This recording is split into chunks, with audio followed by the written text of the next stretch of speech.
జై శ్రీ గణేష. మనం మహాభారతం చెప్పుకుంటున్నాం.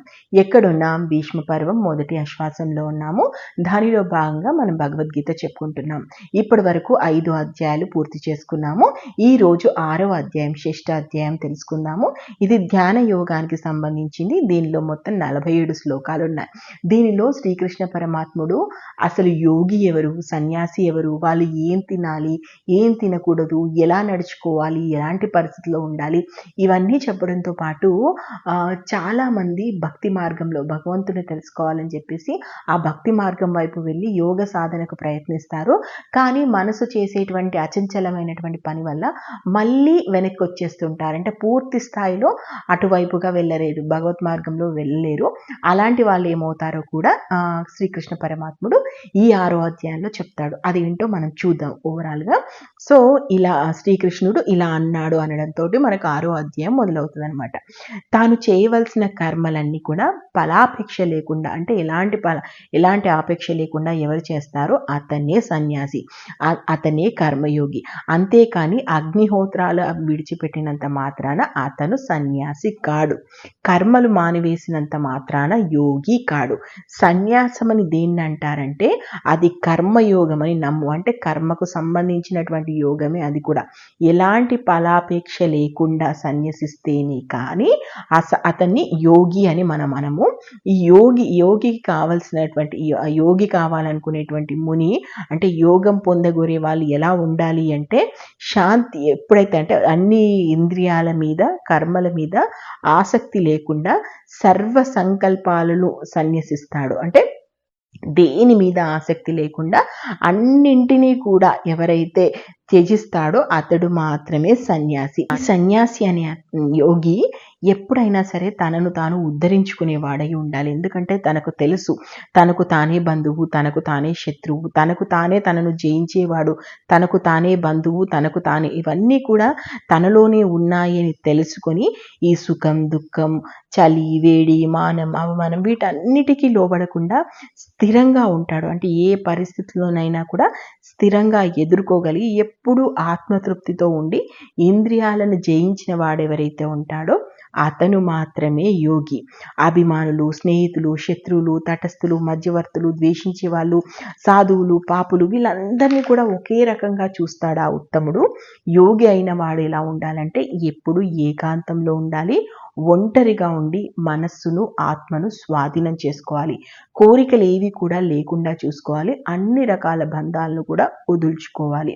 యోగాభ్యాసం చేసేటువంటి వ్యక్తి పరిశుభ్రమైనటువంటి చోట మాత్రమే ఉండాలి.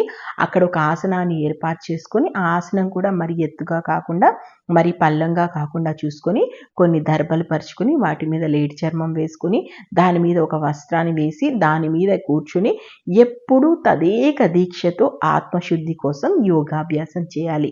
అలాగే వెన్నుపూస, తల, మెడ ఎప్పుడు స్థిరంగా ఉంచుకోవాలి. దిక్కులు చూడకూడదు, కదలకుండా కూర్చోవాలి. ముక్కు కొన ఏదైతే ఉందో దాని మీదనే దృష్టి అంతా కూడా ఉండాలి. భయపడకుండా ప్రశాంతంగా అంతఃకరణ శుద్ధితో బ్రహ్మచర్యాన్ని పాటించాలి. నిగ్రహంగా ఉండాలి. కేవలం నా మీద మాత్రమే మనసు పెట్టుకొని ఉండాలి. ఇలా యోగాభ్యాసం చేసినటువంటి యోగికి మనస్సు స్వాధీనంలోకి వస్తుంది. అప్పుడే తనకు తెలిసిపోతుంది తాను పరమాత్మలో భాగంగా ఉన్నాన్ని. అలాగే అర్జున, మితిమీరిన తిండిపోతుకు యోగం ఎప్పుడూ సిద్ధించదు. అలాగే బొత్తిగా తినకుండా ఉండే, నీరసంగా ఉండే వ్యక్తికి యోగం సిద్ధించకూడదు. ఎక్కువగా నిద్రపోయేవాడు కానీ, అస్సలు నిద్రపోని వాడు కానీ యోగం సిద్ధించకూడదు. కావలసినంత ఆహారం, విహారం, ఉచితమైనటువంటి కర్మలు చేయడం అనేది చాలా అవసరం. ఎంత అవసరమో అంత నిద్రపోవాలి, అలాగే మేలుకొని ఉండాలి. అలా ఇలాంటి అన్నీ కూడా అంటే భౌతిక కార్యక్రమాలను కూడా ఖచ్చితంగా పాటించేవాడై ఉండాలి.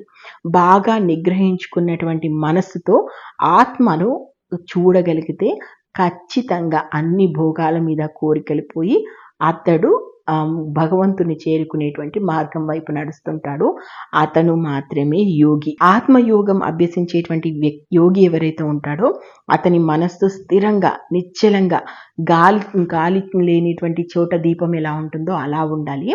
యోగి ఇలాంటి ఆచరణ చేసేటప్పుడు తన మనస్సు అనేది అడ్డుగా మారుతూ ఉంటుంది. అప్పుడు తన్ని తాను చూసుకొని ఆత్మలోని యోగి ఏ స్థితిలో సంతుష్టపడుతుంటాడో, ఇంద్రియాలకు అందని విధంగా బుద్ధితో మాత్రమే తెలుసుకునేటువంటి ఏ సౌఖ్యాన్ని అయితే అనుభవిస్తుంటాడో, ఏ ఆత్మతత్వాన్ని అయితే చూడగలుగుతాడో, అలాంటి స్థితి దొరికాక మరే ఇతర లాభాలు కూడా అతనికి అధికమని అనిపించవు. ఆ స్థితిలో ఉండి ఎంతటి గొప్ప దుఃఖాలు వచ్చినా కూడా అతను చెలించకుండా ఉంటాడు. ఆ స్థితే సర్వ దుఃఖాల్ని పోగొట్టేటువంటి యోగం అనేది మనం తెలుసుకోవాలి. విసుగు విడుపు లేని మనస్సుతో, ఎలాంటి మనసు అనేక రకాల అడ్డంకులు సృష్టించిన విసుగు విడుపు లేకుండా ఆ యోగాన్ని అభ్యసించాలి. అలాగే సంకల్పం వల్ల పుట్టేటువంటి కోరికలు యావత్తు అవన్నీ కూడా వదిలిపెట్టాలి. ఇంద్రియాలన్నింటినీ అన్ని వైపుల నుంచి మనసుతో మళ్లించాలి. ధైర్యాన్ని చిక్కగట్టుకొని మెల్లగా శాంతి మార్గం వైపు వెళ్ళాలి. ఆత్మలోనే మనసు కుదుర్చుకొని మనస్సులో ఎలాంటి విచారము రాకుండా చూసుకోవాలి. మనసు అనేది నిలకడలేంది, చంచలమైంది. అది సర్వదా ఏదో విషయాల మీద పరిగెడుతూనే ఉంటుంది. ఆయా విషయాలను అరికట్టి దాన్ని ఆత్మవశం చేసుకోవాల్సిందే. ఇది కేవలం అభ్యాసం ద్వారా మాత్రమే వస్తుంది. ప్రశాంతమైన మనస్సు కలవాడు, పాపం లేనివాడు ఖచ్చితంగా బ్రహ్మతత్వాన్ని పొందుతాడు. ఎల్లప్పుడూ ఆత్మ సంబంధమైన యోగాభ్యాసాన్ని చేసి పాపాలను వదిలించుకొని సులువుగా బ్రహ్మ సాక్షాత్కారాన్ని కలిగేటువంటి మహా సౌఖ్యాన్ని ఖచ్చితంగా అనుభవిస్తాడు. ఆత్మయోగిలో ఉన్నవాడు చూపు సర్వత్రా సమంగా ఉంటుంది. అతడు అన్ని ప్రాణుల్ని ఒకేలాగా చూస్తాడు. ఎవరైతే సర్వత్రా నన్నే చూస్తాడో, నాలో సర్వాన్ని చూస్తాడో అతనికి సర్వదా నేను కనిపిస్తూనే ఉంటాను, నాకు అతడు కనిపిస్తూనే ఉంటాడు. ఏకత్వ బుద్ధి మనసులో పెట్టుకొని సమస్త భూతాల్లో ఉండే నన్నే భజించి యోగం ఎవరైతే సిద్ధించుకుంటారో ఖచ్చితంగా పూర్తిగా అన్ని రకాలైనటువంటి సుఖ దుఃఖాలకు అతీతంగా సమస్త ప్రాణులను ఒకే విధంగా చూసేటువంటి వ్యక్తి, అన్నింటిలో నన్ను చూసేటువంటి వ్యక్తి ఖచ్చితంగా యోగి ఉత్తముడు, అలాంటి యోగి ఉత్తముడు అనిపించుకుంటాడు అంటాడు. అప్పుడు అర్జునుడు ఇలా అంటాడు, నువ్వు చెప్పిన ఈ యోగము, సమత్వ బుద్ధి ఇదంతా అంటే వినడానికి చాలా బాగుంది, కానీ మనసు అనేది చాలా చంచలమైంది. అది స్థిరంగా ఒక చోట ఉండడం అనేది చాలా కష్టం. చాలా బలీయమైనటువంటి సంఘటనలు అనేకం మన చుట్టూ జరుగుతుంటాయి. అలాంటివి మనల్ని క్షోభిస్తుంటాయి, బాధ పెడుతుంటాయి. అలాంటిది ఒకే చోట నిగ్రహంగా మనస్సును పెట్టుకొని ఉండడం ఎలా సాధ్యము? అది అంటే ఆ మనస్సుని నిగ్రహించుకొని మూట కట్టుకొని ఉండడం అనేది అసలు సాధ్యమయ్యే పనేనా? నాకెందుకో ఇది అసాధ్యమైనటువంటి పనిలా, అంటే ఇది సాధ్యమయ్యేటువంటి పనిలా కనిపించట్లేదు కదా కృష్ణ అని అడుగుతాడు అర్జునుడు. అప్పుడు కృష్ణుడు ఇలా అంటాడు, అవును, మనస్సు చంచలమైంది, నిగ్రహించడం సాధ్యం కాదు, కానీ సందేహం లేదు, అభ్యాసం చేయి.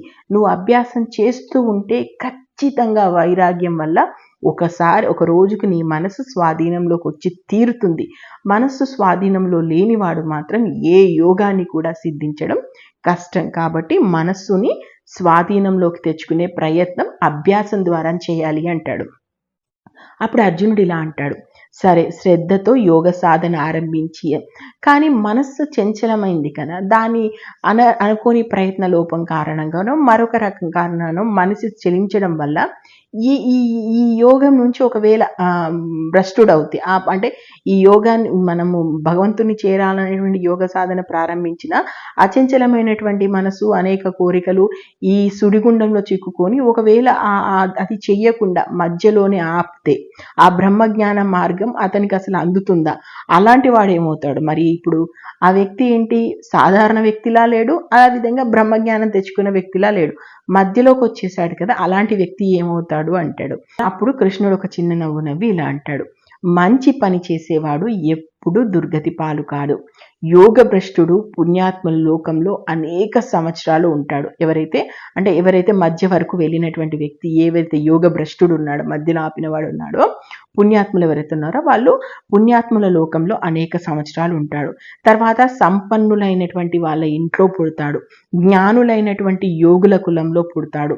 అలాంటి జన్మ దొరకడం అనేది ఖచ్చితంగా అలాంటి వాడికి అలాంటి జ్ఞానులైన వాళ్ళ ఇంట్లో, బాగా సంపన్నులైన వాళ్ళ ఇంట్లో పుడతాడు. పుట్టి తన పూర్వజన్మలో పొందినటువంటి జ్ఞానాన్ని మళ్ళీ పొందుతాడు.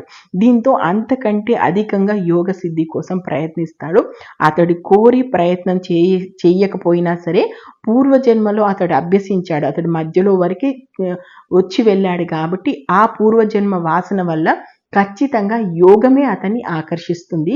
యోగం తెలుసుకోదలిచిన వాడు కూడా శబ్ద బ్రహ్మమై వేదాలు అంటే వీటన్నిటికీ అలా విడవకుండా ప్రయత్నం చేస్తూనే ఉంటాడు. ఎప్పటి వరకు ప్రయత్నం చేస్తాడంటే జన్మల సంస్కారం సిద్ధి పొంది అలా ఎన్ని జన్మలు ఎత్తైనా సరే చివరికి మోక్షాన్ని పొంది తీరుతాడు. అంటే ఒక్కసారి భగవంతుని మార్గంలో మనం నడవాలి అనేటువంటి అంటే భగవంతుని పొందాలి అనేటువంటి మార్గం వైపు ఒక అడుగు మనం వేస్తే అది ఇప్పుడు సిద్ధించకపోయినా జన్మల అంటే ఖచ్చితంగా అంటే ఈసారి కాకపోతే వచ్చేసారి అంతకంటే అత్యుత్తమ జన్మ అలా పుట్టి పూర్వజన్మ వాసన వల్ల యోగ సిద్ధి వైపు మళ్ళీ ఖచ్చితంగా ఒకనాటికి మోక్షాన్ని పొంది తీరుతాడనమాట. తపస్సుల కంటే, జ్ఞానుల కంటే, కర్మపరాయణుల కంటే యోగి అనేవాడు అధికుడు. అంటే ఎవరైతే యోగి తమ కర్మల్ని భగవంతునికి అర్పిస్తూ ఈ కర్మ మార్గంలో ఉన్నటువంటి యోగి ఉన్నాడు కదా, ఇతడు అందరికంటే కూడా గొప్పవాడు. అంచేత అర్జున, నువ్వు ఒక యోగివిక.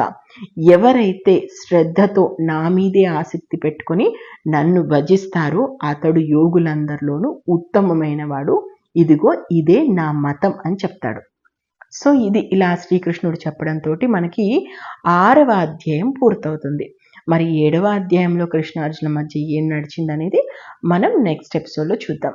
నేను మహాభారతం ఉన్నది ఉన్నట్టుగా చెప్తున్నాను. ఇప్పటి వరకు ఏం జరిగిందో తెలుసుకోవాలనుకుంటే మన ఛానల్కి వెళ్ళండి, మహాభారతం ప్లేలిస్ట్ ఉంది, చూడండి. మీకు నచ్చితే ఆశీర్వదించండి. Thank you. జై హింద్.